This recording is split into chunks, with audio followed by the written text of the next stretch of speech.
अगर आप सरकारी कर्मचारी हैं तो आप अगर फेसबुक का, इंस्टाग्राम का या ट्विटर का या फिर कहीं भी ऐसा कोई सॉफ्टवेयर अगर आप यूज़ करते हैं, आपने अपना अकाउंट बनाकर रखा हुआ है, तो अगर आप सरकारी कर्मचारी होने के नाते सरकार की नई पॉलिसीज़ के तहत या सरकार की जितनी भी सर्कुलर निकलते हैं उसके तहत अगर आप कुछ अगेंस्ट लिखते हैं, कमेंट करते हैं या पोस्ट डालते हैं, तो आपको महंगा पड़ सकता है। ये मैं आपको बता दूं कि एक सरकारी कर्मचारी जो कि रामबन चंद्रकोट में वहाँ पर स्थित था और वो सरकार के ख़िलाफ़ जो है वो लिखता था। इस शख्स ने, जोगिंदर सिंह ने, 4 फेसबुक पर फेक अकाउंट बना रखे थे। उन फेक अकाउंट पे वो 2 अकाउंट जो हैं वो उन्होंने टीचर्स के बना रखे थे और 2 जो है वो सोशल पॉलिटिकल एक्टिविस्ट के बना रखे थे। उस पर जितनी भी सरकार की पॉलिसीज़ निकलती थी तो उसके अगेंस्ट वो जो है वो टिप्पणियाँ करता था, लिखता था। और जब इस चीज़ की पूरी जांच की गई, जेडीओ द्वारा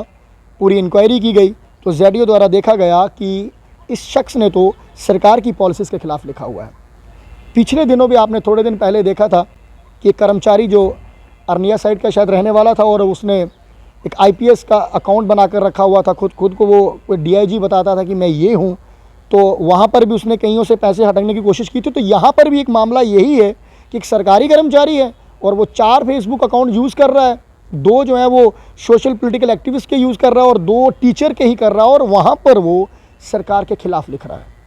यानी कि कर्मचारी सरकारी और लिख रहा है सरकार के ख़िलाफ़। तो जब जेडीओ ने इस चीज़ की पूरी जांच की तो उन्होंने उसको फ़िलहाल सस्पेंड कर दिया, और सस्पेंड करने के बाद एडीसी द्वारा एक कमेटी जो है वो गठित की गई। उस कमेटी में सीईओ यानी कि चीफ एजुकेशन ऑफिसर और जोनल एजुकेशन ऑफिसर यानी कि जेडीओ और एक हेडमास्टर वहाँ के हाई सेकेंडरी स्कूल के, उनको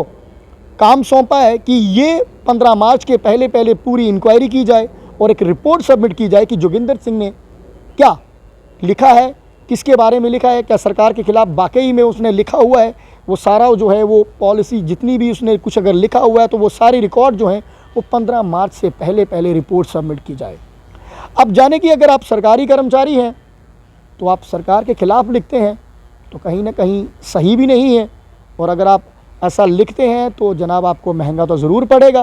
क्योंकि जितने भी आप ऐसे सॉफ्टवेयर यूज़ करते हैं,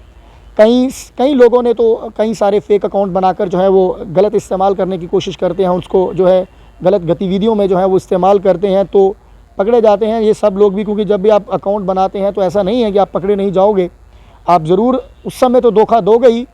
चाहे आप किसी को धोखा दे रहे हैं, चाहे फिर आप सरकार के ख़िलाफ़ लिख रहे हैं। शायद आप सोचते हैं कि हमें कोई भी इसके लिए इंक्वायरी करने वाला नहीं है, ना कोई हमें पहचान पाएगा कि ये अकाउंट मेरा है। उस पर ना ही तो आप अपनी फ़ोटो लगाते हैं, अलग अलग इस्तेमाल करके आप जो कई सारे फ़ोटोज़ लगा कर ऐसे अकाउंट बनाते हैं। तो हम लोग कई सारी ऐसी चीज़ें देखते हैं कि खुद को बड़े बड़े ऑफिसर बनाने की कोशिश करते हैं। पर यहाँ पर जो जोगिंदर सिंह है ये एक सोशल पॉलिटिकल एक्टिविस्ट भी बने हुए हैं 2 अकाउंट्स पर, और 2 पे ये टीचर ही बने हुए हैं, पर उसके बावजूद भी जो है ये सरकार के ख़िलाफ़